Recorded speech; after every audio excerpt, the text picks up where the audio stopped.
Hello दोस्तों and welcome back to zero to infinity. तो दोस्तों आज मैं आपके लिए कंसेप्ट लेकर आई हूँ about the genetics of colour blindness. हम बात करने वाले हैं जेनेटिक्स ऑफ कलर ब्लाइंडनेस दोस्तों। तो आइए हम जानेंगे इस वीडियो में कि कलर ब्लाइंडनेस जो है वो किस तरीके से होती है, राइट। तो सबसे पहले अगर हम बात करें कि हमारे पास दोस्तों जो कलर ब्लाइंडनेस है, अगर हम सबसे पहले इसको समझें at the molecular level, at the molecular level अगर हम बात करें दोस्तों, तो वी नो दैट कि हमारे पास जो है we have the chromosomes in our cell. और वो क्रोमोसोम्स जो है इट इज़ ऑलवेज इन कितने पेयर्स होते हैं, दैट इज़ हमारे पास 23, जिसमें से 22 ऑटोसोम्स होते हैं and this one is the 6 chromosomes, right? These are the autosomes and these are the 6 chromosomes. तो अगर हम बात करें मॉलिक्यूलर लेवल पर कि ये कलर ब्लाइंडनेस कैसे होती है, नाम से हमें पता चल रहा है डैट मीन्स एक पर्सन जो है उसकी एबिलिटी जो है वो ख़त्म हो जाती है, जिसकी वजह से वो कलर्स के बीच में डिस्टिंग्विशन जो है वो नहीं कर पाता and that is called as the colour blindness, right. तो मॉलिक्यूलर लेवल पर हमने दोस्तों कहा, हम बोलेंगे ये एक एक्स लिंक्ड डिजीज़ है, राइट।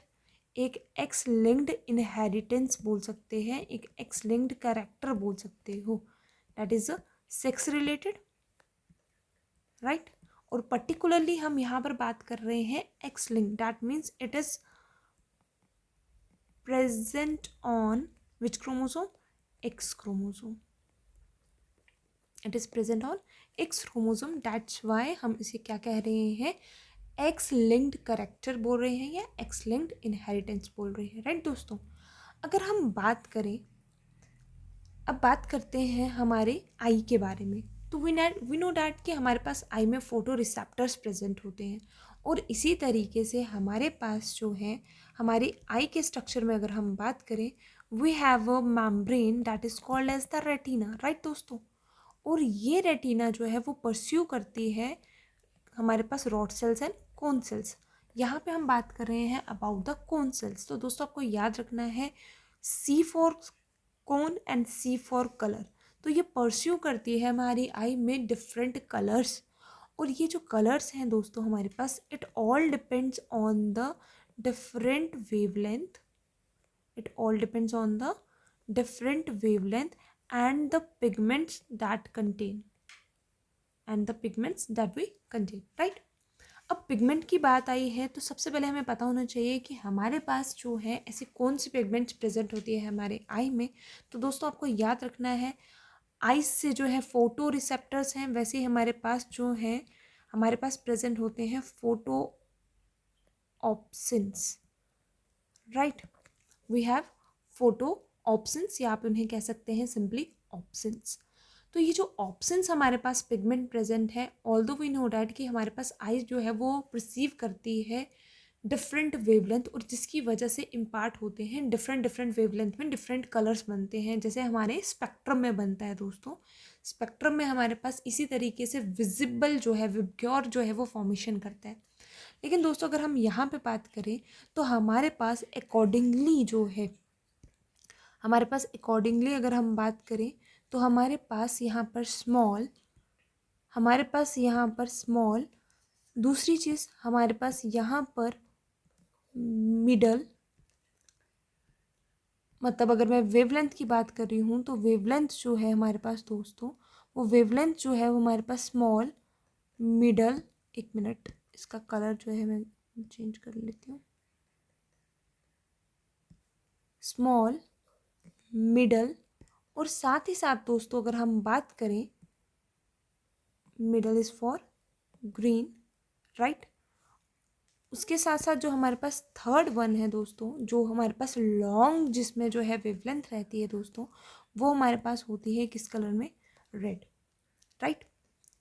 तो लॉन्ग वेवलेंथ बोली मैंने, that is of red colour. तो जो हमारे पास दोस्तों यहाँ पर स्मॉल है, small that is stands for the blue. तो दोस्तों हमें मालूम है अगर हम बात करें जो ये हमारे पास डिस्टिंग्विशन जो है पर्सन नहीं कर पाता है, तो वो कलर ब्लाइंड जो है वो मेनली रहता है रेड और ग्रीन के लिए, राइट। और हमारी आइज़ में हमने बात की फोटो ऑप्शंस जो हैं वो 3 कलर्स के हैं, that are the primary colours, that is blue, green and red, they are the primary colours. और इन्हीं वेवलेंथ्स जो है वो कंट्रास्ट करके हमारे पास दोस्तों इन प्राइमरी कलर्स से जो है there are so many millions of colours जो है वो बनते हैं। जिस तरीके से अगर आप देखेंगे, अगर आप कलर फॉर्मेशंस करते हैं तो इन्हीं प्राइमरी कलर से हम जो है we frame the secondary colours. और अगर आप यही चीज़ देखेंगे कि जो हमारे प्रिंटर्स होते हैं, जो हमारे कलर प्रिंटर्स होते हैं, उनमें भी बेसिक हमारे प्राइमरी कलर्स ही होते हैं और उन कलर से इम्पार्ट करके जो है हमारे पास डिफरेंट कलर्स बनते हैं। तो दोस्तों हमारे कौन सेल्स भी इसी तरीके से काम करते हैं। ये 3 प्राइमरी जो हमारे पास स्मॉल, मिडल और लॉन्ग वेवलेंथ्स जो हैं, जो फ्रिक्वेंसीज इम्पार्ट करती हैं, उसकी वजह से जो है बाकी के कलर्स जो बनते हैं और वो जाकर सिग्नल्स हमारे ब्रेन को देते हैं, जिसकी वजह से हमें लाइफ इतनी ब्यूटीफुल एंड कलरफुल दिखती है। राइट दोस्तों, तो हमने बात की यहाँ पर अबाउट द स्मॉल, मिडल और लॉन्ग वेवलेंथ्स की, जो क्या कर रही हैं, स्मॉल जो है वो ब्लू कलर जो है इम्पार्ट कर रही हैं, मिडल वाली जो है वो ग्रीन, और रेड वाली जो है वो लॉन्ग जो है वो वेवलेंथ क्रिएट कर रही है। अगर हम दोस्तों यहाँ पे बात करें कि कौन से क्रोमोसोम्स ये इनकोड करते हैं, ये जीन जो है वो किस क्रोमोसोम्स पे प्रेजेंट होते हैं, तो दोस्तों हमें याद रखना है कि जो हमारे पास स्मॉल वेवलेंथ के हैं, जो ब्लू कलर इम्पार्ट करते हैं, they are present on the 7th chromosome. On the other hand जो हमारे पास ग्रीन और रेड है, क्योंकि कलर ब्लाइंडनेस इन दोनों की वजह से हम लोगों ने कही, तो ये दोनों जो है ये प्रेजेंट होते हैं हमारे एक्स क्रोमोसोम्स के ऊपर। राइट दोस्तों, तो हम इन शॉर्ट ये कह सकते हैं दोस्तों कि बोथ द करेक्टर्स जो भी हैं हमारे पास, बोथ द एलील्स या फिर बोथ द करेक्टर जो भी हैं हमारे पास दोस्तों, यहाँ पर जो क्या कर रहे हैं, बोथ करेक्टर या एलील जो किसी पर्टिकुलरली ट्रेट के ऊपर बता रहे हैं कि ट्रेट उसका क्या आएगा, वो हमेशा कैसा होगा, it should be mutated in which condition, homozygous condition में अगर होगा तब जाकर जो है ये म्यूटेशन जो है वो आगे प्रोलॉन्ग्ड होगी। तो दोस्तों अगर हम इसी तरीके से अगर हम कंडीशंस को बनाने की कोशिश करें तो हम ये कह सकते हैं दोस्तों, हमने अभी कहा ये एक्स लिंक्ड है, तो डैट मीन्स आप हम डिफेक्टिव शो करने के लिए अगर हम इसको रिसेसिव एलील बना दें, हमें मालूम है 2 एक्स होते हैं, अगर एक एक्स पे अगर हम क्या बना दें, एक डिफेक्टिव कलर ब्लाइंडनेस का स्मॉल सी बना दे, तो ये इम्पार्ट करेगा, ये शो करेगा कि वो एलील जो है वो कैसा है, डिफेक्टिव है। ऑन द अदर हैंड अगर एक नॉर्मल एक्स बना रहे हो आप, तो डैट मीन्स उसमें ये चीज़ क्या है, नॉर्मल कंडीशन है दोस्तों। तो आइए अगर आगे हम जानते हैं कि मेल्स में नॉर्मल कंडीशन कैसे रहती है और फीमेल्स में क्या कंडीशन जो है वो एलील्स की क्या क्या पॉसिबिलिटीज़ हो सकती है। राइट दोस्तों, तो सबसे पहले अगर हम बात करें, ये हमने एक्स लिंक्ड बोली है, सबसे पहले अगर हम कंडीशंस देखें तो कंडीशंस जो है हमारे पास, इन कंडीशंस में हम पहली बार देखने वाले हैं इन मेल्स के केस में और साथ में हम देखेंगे इन फीमेल्स के केस में। राइट, मेल्स के केस में अगर हम कंडीशन की बात करें दोस्तों, तो मेल्स के केस में जो हमारे पास कंडीशन रहती है, मेल्स के केस में आइदरली 2 चीज़ है, या तो वो एक्स वाई हो सकता है या तो वो एक्स सी वाई हो सकता है। राइट, या तो वो नॉर्मल मेल होगा, this is the normal one, और ये वाला कैसा होगा, डिफेक्टिव, क्योंकि इसके पास तो एक ही एक्स है, दूसरा एक्स तो है ही नहीं, तो डैट मीन्स ये तो ऑटोमेटिकली डिफेक्टिव ही होने वाला है। ऑन द अदर हैंड अगर हम फीमेल की बात करें तो फीमेल में हमें क्या क्या कंडीशन देखने को मिल सकती है, आइदरली हमारे पास ये हो सकती है, ये हो सकती है, या फिर दोनों रिसेसिव कंडीशन हो सकती है। अगर ये कंडीशन है तो that means it is a homozygous dominant condition, जहाँ पे फीमेल जो है वो हमारे पास नॉर्मल होगी। अगर हम इस कंडीशन की बात करें दोस्तों, इसमें एक रिसेसिव एलील है, जीनोटिपिकली अगर आप देखोगे तो एक रिसेसिव एलील है, लेकिन फिनोटिपिकली देखोगे तो ये कैसी होगी, नॉर्मल, लेकिन हम इसे क्या कहेंगे, कैरियर कहेंगे, जो कि नेक्स्ट जनरेशन में इम्पार्ट कर सकती है। और अगर दोनों रिसेसिव हैं हमारे पास, तो दोस्तों हमें याद रखना पड़ेगा, अगर दोनों रिसेसिव हैं तो ये भी कैसे होंगे, डिफेक्टिव। डैट मीन्स वो फीमेल अफेक्टेड है, डिफेक्टेड है बाय द कलर ब्लाइंडनेस, जिसकी वजह से वो चीज़ जो है वो डिस्टिंग्विश नहीं कर पाएंगे। आइए हम इसे एक क्रॉस के ज़रिए जो है समझने की कोशिश करते हैं। फॉर एग्ज़ाम्पल, हम एक मेल लेते हैं जो कैसा है, नॉर्मल। इसकी क्रॉसिंग हम एक करवाते हैं एक कैरियर फीमेल के साथ, राइट। ये क्या है, एक कैरियर फीमेल है दोस्तों। तो अगर हम इसकी क्रॉसिंग करवाएं इसके साथ, तो हमें क्रॉसिंग में जो रिजल्टेंट दिखेगा दोस्तों, वो क्या दिखेगा, it is XX, it is XXC, right. On the other hand अगर हम बात करें, this is XY and this shows the XCY condition, right दोस्तों। ये एक नॉर्मल मेल था और ये एक कैरियर क्या थी, फीमेल थी दोस्तों।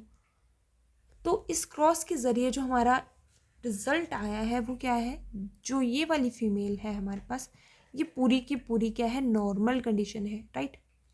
इसमें अगर हम देखेंगे तो है ये कंडीशन नॉर्मल है, लेकिन क्योंकि इस फीमेल के पास 2 एक्स हैं, तो ये वाला एक्स जो है वो इसके ऊपर डोमिनेट कर जाएगा। ये रिसेसिव एलील है, ये डोमिनेट कर जाएगा, लेकिन ये वाली फीमेल जो है वो दोस्तों क्या बनेगी, हमारे पास कैरियर बनेगी।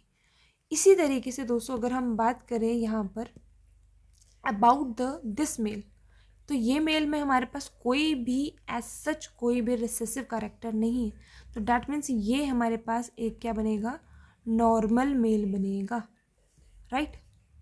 और अगर हम इसी तरीके से देखें इस वाले को, तो यहाँ पर ऑलरेडी हमारे पास एक ही डिफेक्टिव एक्स है, तो डैट मीन्स ये वाला मेल हमारा क्या होगा, अफेक्टेड होगा, डिफेक्टिव होगा, राइट।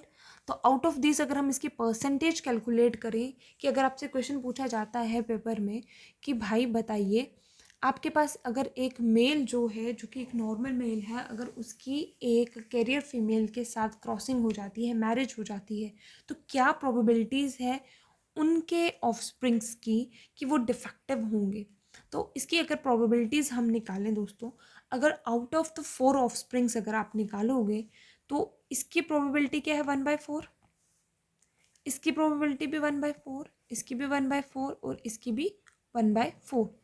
अगर हमें टिपिकली टाइप से अगर हमें देखना पड़े कि कितना ज़्यादा नॉर्मल जो है, एग्जैक्ट नॉर्मल कितना है, लेकिन अगर दोनों कॉमनली पूछा गया है दोस्तों, अगर आपसे कि नॉर्मल फीमेल्स कितनी है, अगर आपसे क्या पूछा गया है, नॉर्मल फीमेल्स कितनी है, तो उनकी प्रोबेबिलिटी आपके पास क्या आ जाएगी, क्योंकि ये भी नॉर्मल है और ये भी नॉर्मल है, तो प्रोबेबिलिटी आपके पास आ जाएगी डेट इज़ 2/4, जिसका मतलब ये है 1/2। That means 50% of the females जो आपके पास आ रही हैं वो क्या आ रही है, आउट ऑफ द 4 चाइल्ड वो आपके पास क्या आ रही है, 50%। लेकिन अगर आपसे क्वेश्चन में पूछा जाता है आउट ऑफ द फीमेल्स जो है, आउट ऑफ द फीमेल्स कितनी नॉर्मल है, तो आप बोलोगे 100 की 100% फीमेल्स जो हैं वो क्या है, नॉर्मल। बट अगर उसमें से भी ये चीज़ पूछी जाती है 50% नॉर्मल है और 50% जो है डॉटर्स जो है वो प्ले कर रही हैं एज एन कैरियर की तरह, राइट दोस्तों। सिमिलरली अगर हम मेल की बात करें, तो मेल में अगर आपसे पूछा जाता है कि नॉर्मल मेल की जो है प्रोबेबिलिटी आपके पास क्या आ रही है आउट ऑफ द 4 ऑफस्प्रिंग्स, तो आप बोलोगे 25% और 25% आ जाएगी इसकी आउट ऑफ 4। लेकिन अगर आपको क्वेश्चन मेल में पूछा जाता है, सिर्फ मेल में, जैसे मैंने ये आपको सिंपल सिर्फ फीमेल में बताया और ये वाला आउट ऑफ 4 पूरे ऑफस्प्रिंग में बताया, राइट। इसमें अगर टोटल मेल में पूछी जाती है, तो आप कहेंगे 50% जो है वो यहाँ पर नॉर्मल है मेल और 50% जो है वो आपके पास कैसे आ रहे हैं, अफेक्टेड मेल आ रहे हैं, राइट दोस्तों। तो आई होप आपको ये क्रॉस यहाँ पर क्लियर हो गया है। एक क्वेश्चन मैं आपके लिए यहाँ पे देते जा रही हूँ, इसका आंसर आप मुझे कमेंट सेक्शन में बताइए। अगर एक मेल जो है वो आपके पास जो है इस कंडीशन में है, that is affected, that means एक मेल अगर कलर ब्लाइंड है, अगर उसकी मेरिट जो है, आप 2 कंडीशंस दे रही हूँ। फर्स्ट केस में अगर आप जो है इसमें अगर ले लीजिए एक नॉर्मल फीमेल है, राइट। दूसरी कंडीशन अगर दूँ, तो दूसरी कंडीशन में अगर इसमें आप ले लो कैरियर, एक केस और बना सकते हैं हम लोग। तो ये वाला केस हमने क्या किया, नॉर्मल मेल के साथ किया। लेकिन अगर हम इस केस की बात करें, तो तीसरा केस हमारे पास क्या बन जाएगा, दिस वन, तो आप मुझे इसकी प्रोबेबिलिटीज़ कैलकुलेट करके बता सकते हैं कि क्या है, राइट दोस्तों। See you in the next video, stay connected.